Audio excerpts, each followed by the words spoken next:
عايزين نطمن على حضرتك، يعني اطمن عليا في ايه؟ يعني هتطمن عليا بعد ما عملت اسم وفحت في الصخر وتعبت وشقيت، ده كله ضاع، راح عليه العوض ومنه العوض، عوض عليك يا رب. كله ضاع، ما كله ضاع.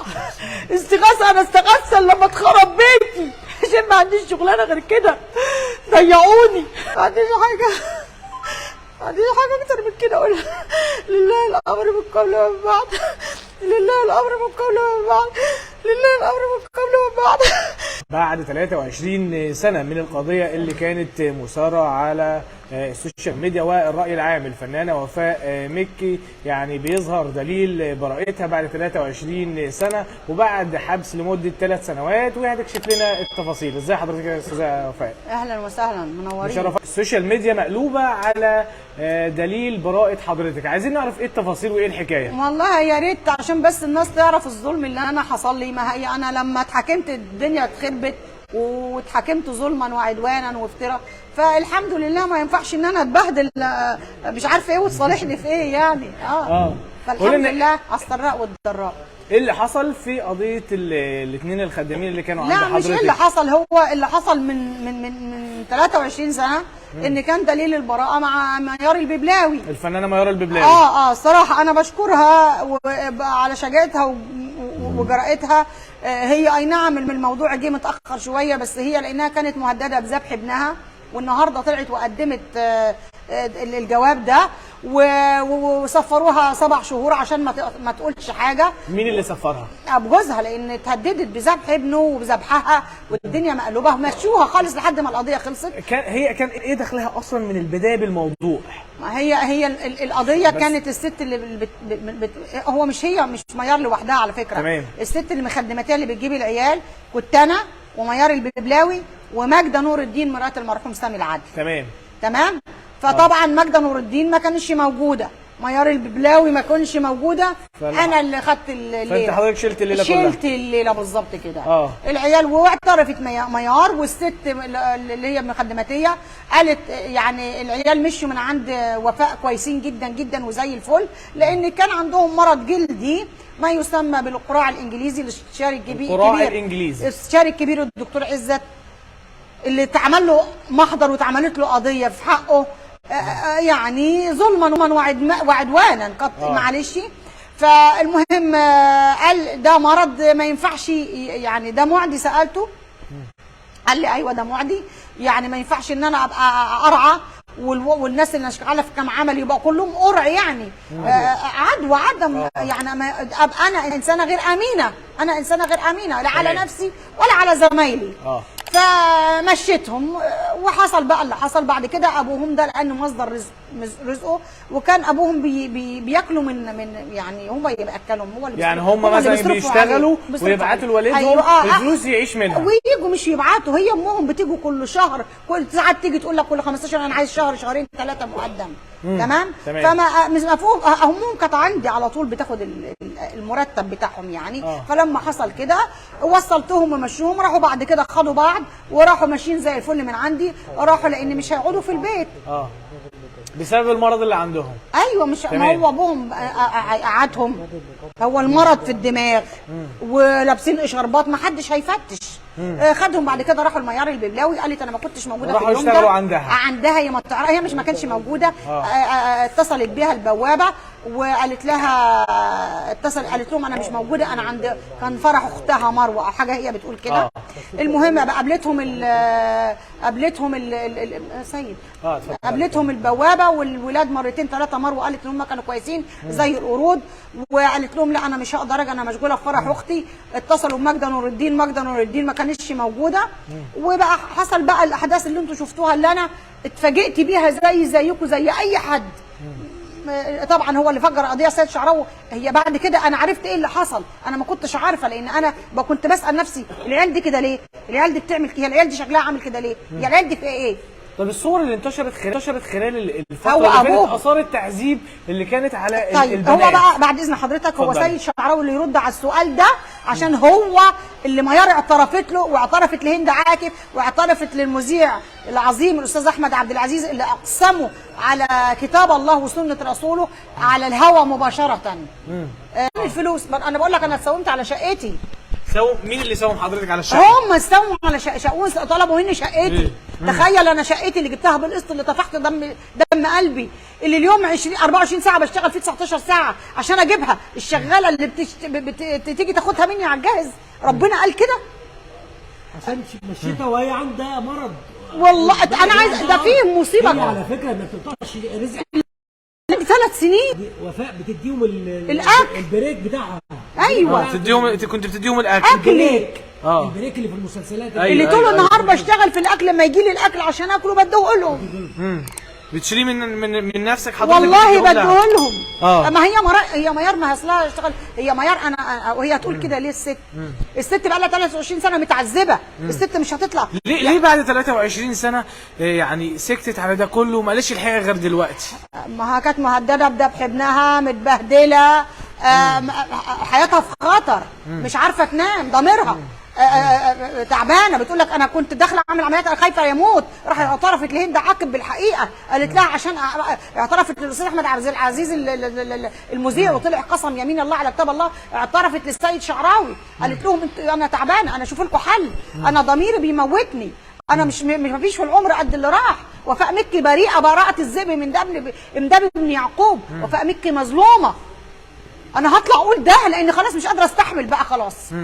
بس وطلعت بقى الحمد لله وقالت للناس كلها، وما الست زي الحمد لله في الاخر. الحمد لله.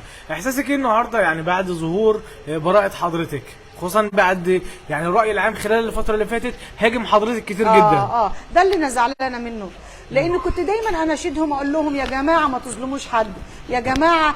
وكان عندي احساس ان في يوم من الايام ربنا هيقف جنبي ويساندني ويطبطب عليا وينصرني، لان ربنا اسمه العدل، وربنا عدل في كل حاجه. طال الزمن او قصر كان مسير الحقيقه تبان، والحمد لله انها بانت. كنت بتقعدي كده ما بينك وبين نفسك كده بالليل؟ اكيد كنت بتقولي لنفسك حاجه. بالليل ايه؟ انا سيد يعلم انا جالي جفاف في عينيا من الدموع، انا بمشي اعيط، انا بحس ان انا هبله، بمشي اعيط على طول ما انا عماله اعيط، انام اقوم اعيط، بمشي طول الليل ابرم في البيت اقول ضيعوا عمري. بدايه التحقيقات ما كانش بتتكلم. انا حصل لي حاجه في صوتي، اتخصيت ساعه القضيه، كنت بتكلم، كنت بقى حصل لي مشكله والله العظيم ما كنت بتكلم، لان انا بلف حوالين نفسي بقول انا انت هل تعلم ان انا بقى لي 23 سنه بقول هو ايه اللي حصل، هو كان في ايه؟ بسال نفسي سؤال ما لقيتلوش اجابه الا من 3 4 ايام لما سيد قابل ميار وميار اعترفت. كنت زعلانه منها لان هي الوحيده اللي كانت عارفه الحقيقه ايوه هي يمكن ده اللي تعبها، ان هي بتقول ان انا قالت كده في تسجيل، وقالت لهند عاكف ان وفاء مكي كانت بتدور عليا في المحكمه تقول لي انت فين يا ميار؟ اطلعي يا ميار انطقي قولي الحقيقه اعترفي دليل براءتي معاكي اتقي الله. وللاسف ميار كانوا سفروها مشيت مش موجوده، خافوها. والحمد لله على كل حال. تقولي لها ايه؟ لو قدامك دلوقتي تقولي لها ايه للفنانه؟ بص يا حبيبي، انا ام ومن حقي ان اخاف على ابني، وهي من حقها تخاف على ابنها، هو ربنا رايد الحقيقه تظهر في الوقت ده. والحمد لله لله الامر من قبل ومن بعد. الحمد لله. عايزين نطمن على حضرتك، يعني خلال الفتره اللي فاتت شفنا حضرتك طلعتي اطمن عليا في ايه؟ يعني تطمن عليا بعد ما عملت اسم وفحت في الصخر وتعبت وشقيت، ده كله ضاع، راح عليه العوض ومنه العوض، عوض عليك يا رب. كله ضاع، ما كله ضاع. استغاثه، انا استغاثه لما اتخرب بيتي عشان ما عنديش شغلانه غير كده، ضيعوني.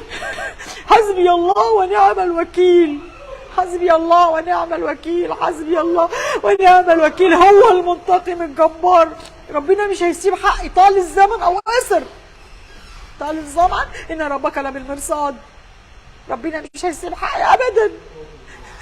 واذا كنت انا كنت قللت الحيله لحد ما ظهر براءتي، ولا حول بيا ولا قوه، ربنا كبير وعدل وربنا لطيف، واكيد لحكمه يعلمها الله. ربنا حصل مش عارفه او نجاني من حاجه تانية اكيد، مش عارفه. ربنا لطيف، ربنا يمكن يشيل لي حاجات كويسه، بس ما عنديش حاجه، ما عنديش حاجه اكتر من كده اقولها. لله الامر من قبل ومن بعد، لله الامر من قبل ومن بعد، لله الامر من قبل ومن بعد. عوض عليك يا رب، عوض عليك يا رب، عليك العوض ومنك العوض يا رب، عليك العوض ومنك العوض يا رب، عليك العوض ومنك العوض. الحمد لله، الحمد لله، الحمد لله، الحمد لله. جت على مين قد اكتر كده. حد ظلمك؟ الناس كلها، كل الناس ظلمتني، مفيش حد قال كلمه كويسه. عارف انا زعلانه انهم ظلموني من غير ما يعرفوا الحقيقه، من غير ما يعرفوا حاجه. ظلموني وافتروا عليا واتبطروا عليا. ليه يا رب هيخلص؟ ليه يا رب هيخلص؟ كل واحد قال كلمه مش كويسه في حقي من غير ما يعرف الحقيقه. تقولي ايه للناس اللي قالت كلمه في حق حضرتك من غير ما اعرف الحقيقه زي ما حضرتك قلتي؟ هقول لهم تاني ما حرام عليكم، ظلمتوني ما تظلموش حد تاني عشان على الاقل ما تاخدوش ذنبي. الحمد لله، الحمد لله. ابن حضرتك لما شاف دليل البراءه قال ايه؟ هو كان حاسس، عارف ان امي مش وحشه، امه قلبها زي العصفوره. انا ما بقدرش ازعل حد اساسا، واللي في ايدي مش ليا. وانت سمعت كنت ميار قالت كنت بشيل اكله ادولهم عند ربنا. انا كل ده عند ربنا، اكيد ربنا مخبي لي حاجه كويسه يعني. ان شاء الله، ان شاء الله. كان بيقول لك ايه قبل دليل ما البراءه؟ بيقولش حاجه، ما بيقولش حاجه، والله ده غلبان طيب، لا حول به ولا قوه، في حاله. هيقول ايه؟ ما بيقولش حاجه. وجي يقول لي صاحبي، يقول لي امك كانت مسجونه، مامتي قالت له يا ابني امك ما كانتش في قضيه مخله بالشرف.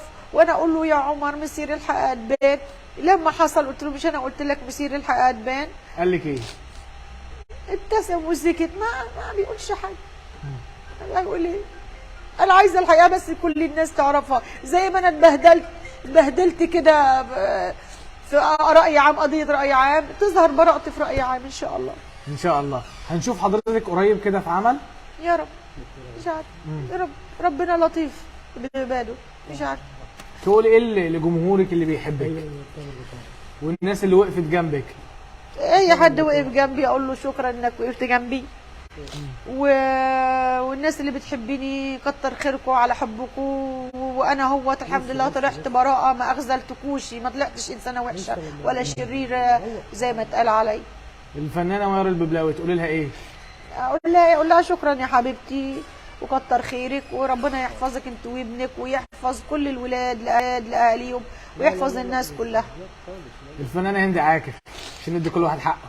حبيبتي يا هند ما سكتتش والله، دخلت وعملت. وفي يوم من هند عاكف دي كانت دايما تقول لي وتقول لي سيد شعراوي وفاء مكي لازم تطلع تبرأ نفسها، تبرع نفسها. اقول لها ابرأ نفسي في ايه؟ مش لما الحقيقه ادباني ولازم تطلع مار تتكلم.